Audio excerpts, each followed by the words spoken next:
Et salut à tous, on se retrouve aujourd'hui pour une petite vidéo sur Strava, comme vous l'avez vu dans le titre.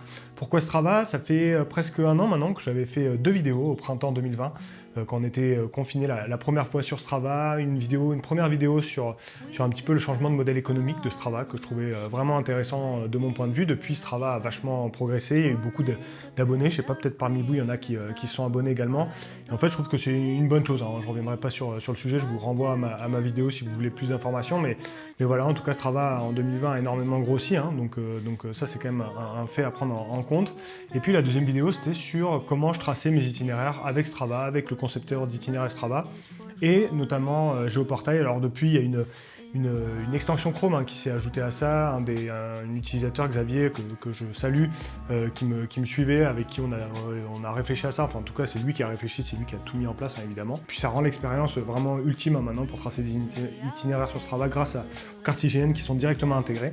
C'est pas de ça dont je voulais parler aujourd'hui. Je voulais faire un petit point en fait sur Strava, les changements qu'il y a eu, toutes les mises à jour qu'il y a eu depuis, tout ce qu'on retrouve, et notamment la dernière grosse mise à jour là, qui arrive en avril alors pour l'instant, ça concerne qu'une petite partie des utilisateurs. Pour le reste des utilisateurs, ça arrivera certainement avant l'été. Là, il y a encore des phases de test, etc. Donc c'est pour ça que vous ne l'avez pas forcément. J'ai fait une story il n'y a pas longtemps sur un point particulier sur lequel je vais faire un focus aujourd'hui. Vous avez été énormément à réagir, hein. J'ai jamais eu autant de réactions à une story. Donc c'est aussi ça qui m'a motivé à faire une vidéo sur la mise à jour Strava qui va arriver, qui est peut-être déjà là chez vous. Et vous allez voir, c'est quelque chose de ultime. Franchement, Strava là est en train un peu de révolutionner la façon dont on peut concevoir des itinéraires. Alors je vais me mettre en tenue et puis on va aller discuter de tout ça, d'abord sur le téléphone pour voir comment ça fonctionne, puis après on va aller faire un petit tour au-dessus de chez moi, là, au-dessus de Beaufort.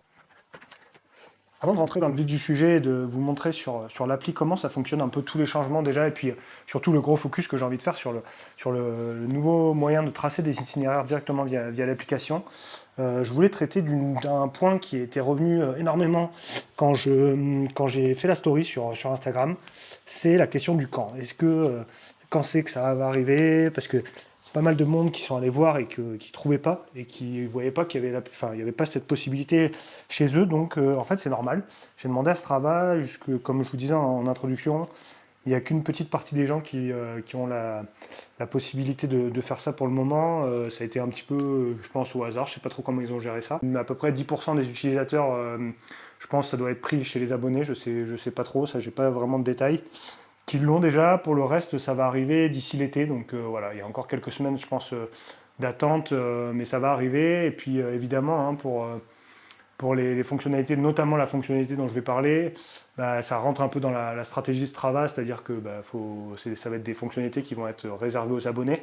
Alors il y a pas mal de changements qui vont concerner tout le monde, même ceux qui ne sont pas abonnés, mais pour certaines fonctionnalités, dont le nouveau moyen de tracer les itinéraires, là ça va être réservé aux abonnés. Donc je finis de mettre les chaussures et puis on regarde ça sur l'appli avant d'aller faire un petit tour au-dessus de Beaufort.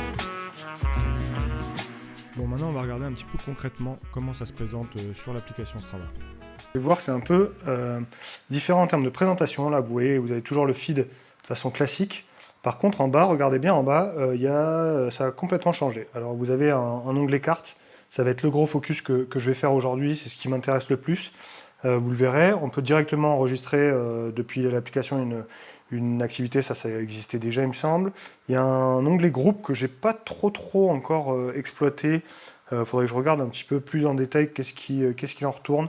Voilà, on peut retrouver tous les challenges, les clubs dans lesquels on appartient, etc. Et puis savoir un petit peu où on en est de chaque challenge qu'on est en train de faire.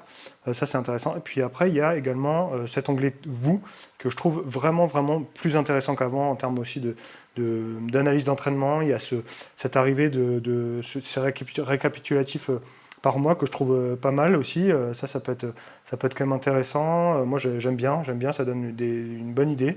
Mais ça c'est arrivé pour tout le monde, je pense, en mois dernier. Donc normalement, vous l'avez. Puis vous voyez le journal d'entraînement, ce genre de choses-là. Donc c'est quand même, je trouve, assez intéressant. On peut voir toutes les activités, évidemment. Et puis, c'est une autre manière en fait de présenter les choses avec un peu plus d'infos.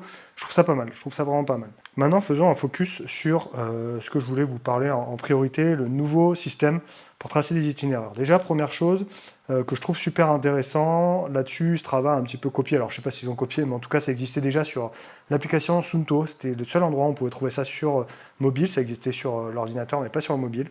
C'est les cartes de chaleur. Alors ça, c'est vraiment le truc que je trouve super, super intéressant. Là, vous voyez, je suis à Beaufort.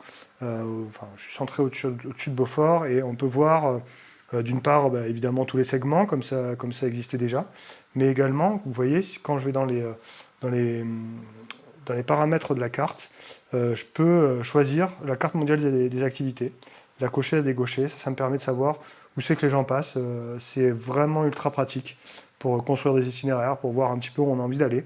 Ça, c'est vraiment bien que ça arrive sur le mobile, notamment pendant qu'on est sur une activité en fait. Évidemment, quand on prépare une activité, ça peut être intéressant pour savoir où on a envie d'aller faire du sport, mais également, je trouve, pendant l'activité, si on arrive et qu'on ne voit plus de chemin, on peut regarder un petit peu, checker s'il y a effectivement des gens qui sont passés par où on est ou pas. Donc ça, je trouve que c'est un point super intéressant. On peut pour l'instant avoir accès au vélo et à la course à pied. C'est là où c'est encore un peu en retard par rapport à Suunto, par exemple, qui propose lui sur carrément toutes les activités, que ce soit notamment le ski de rando, c'est là où c'est vraiment super intéressant. Je m'en suis rendu compte, moi, cet hiver, à beaucoup utiliser l'appli Suunto pour avoir les cartes de chaleur ski de rando, ce qui n'est pas encore disponible sur l'application la Strava, même si ils sont en train d'améliorer les choses, c'est pas encore disponible pour le coup. Parlons maintenant de cette fameuse fonction de création d'itinéraire qui est, selon moi, du jamais vu. En tout cas, je ne l'ai jamais vu, moi, à titre personnel. Je trouve ça vraiment, vraiment très, très bien fait, très intuitif, très facile. Enfin, vous allez voir, il y a plein de choses qui sont, je trouve, super intéressantes. Donc, vous allez dans cette partie itinéraire. Ensuite, en dessous, vous voyez tracer votre propre itinéraire. Une fois que vous êtes là, évidemment, comme d'habitude, vous pouvez choisir un peu toutes les caractéristiques que vous voulez, une carte satellite ou pas, et notamment la carte mondiale des activités. Et je peux créer un itinéraire directement. Alors là, vous voyez, on peut le faire en course à pied, en vélo, en marche. Je vais prendre course à pied, je vais partir du centre de Beaufort, et là je vois qu'il y a une petite boucle qui peut être sympa. Hop, je vais tracer un peu au hasard. Et directement, Strava me crée un itinéraire. Ouais. En dessous, j'ai un petit peu déjà les données que je veux. Suffit de faire OK. Et puis une fois que là, si l'option synchroniser les données avec les appareils pris en charge est activée, vous pourrez retrouver directement cet itinéraire directement dans l'application de votre montre ou de votre compteur GPS. Je ne vais pas l'enregistrer, je vais annuler. Je vais faire la même chose avec le vélo. Pourquoi? Parce que je vais vous montrer ensuite avec le compteur comment ça fonctionne. Alors voilà, typiquement, je vais dézoomer un petit peu, je vais tracer un itinéraire que j'ai déjà fait, que j'aime bien, que potentiellement, voilà, que quelqu'un qui ne connaît pas pourrait tracer. Je vais partir de Beaufort, Albertville, Moutier, Bourg-Saint-Maurice, et on rentre à Beaufort. Et vous voyez, de façon instantanée, l'application a tracé l'itinéraire, 121 km, 2005 de D+, en appuyant sur OK, en enregistrant. L'itinéraire maintenant est disponible dans la partie enregistrée, dans les itinéraires enregistrés. Donc là, on retrouve l'itinéraire, on peut utiliser l'itinéraire directement pour utiliser l'application pour enregistrer une activité. C'est pas ce qu'on veut. On peut regarder un petit peu en détail également qu'est-ce qu'il y a sur l'itinéraire. Donc le profil notamment, que ça peut être toujours intéressant de voir un petit peu le profil de façon plus détaillée. Puis tous les segments qu'on va passer. Ensuite, typiquement, là, avec un itinéraire vélo comme ça, et un appareil Wahoo, que là, je viens de récupérer un compteur Wahoo, le Element Roam, que je suis en train de tester, dont je vous parlerai d'ailleurs dans quelques temps. Un appareil Wahoo qui est pris en charge par l'application Strava, vous verrez c'est important, je peux directement utiliser cet itinéraire dans mon compteur Wahoo. Alors comment ça se passe? C'est très simple. Une fois que je suis dans l'application de mon compteur, choisir un itinéraire, et vous voyez, l'itinéraire est là. J'ai plus qu'à choisir l'itinéraire. Et voilà, l'itinéraire est chargé. Quand je regarde dans mon compteur, je peux aller voir directement que l'itinéraire est bien chargé et je peux l'utiliser directement pour partir rouler. Donc c'est ultra facile, ultra simple. Alors c'est pas pour rien que j'ai utilisé le compteur Wahoo pour vous montrer ça. Comme je vous disais, le Wahoo est pris en charge par Strava. Wahoo et Strava ont travaillé à une complémentarité ensemble pour que ça puisse apparaître. C'est pas encore le cas sur toutes les montres et toutes les marques. Notamment, moi j'utilise beaucoup la Coros Vertix, hein, vous le savez. Typiquement avec Coros, c'est pas encore disponible. Alors c'est pour ça aussi que je pense que c'est pas encore une mise à jour qui est disponible pour tout le monde. C'est que Strava, voilà, ici en ce moment, je pense, est en train de développer ça avec les différentes marques de montres et de compteurs vélo. Et une fois que ça sera bien mis en place, je pense que c'est là, à ce moment-là, qui vont offrir la mise à jour à tout le monde. Il me semble qu'aujourd'hui, je suis même quasiment sûr qu'avec Polar et avec Garmin, c'est déjà disponible, donc si vous êtes des utilisateurs Polar et Garmin, c'est déjà pris en compte. Suunto, j'ai un petit doute, mais je pense que c'est aussi également pris en charge.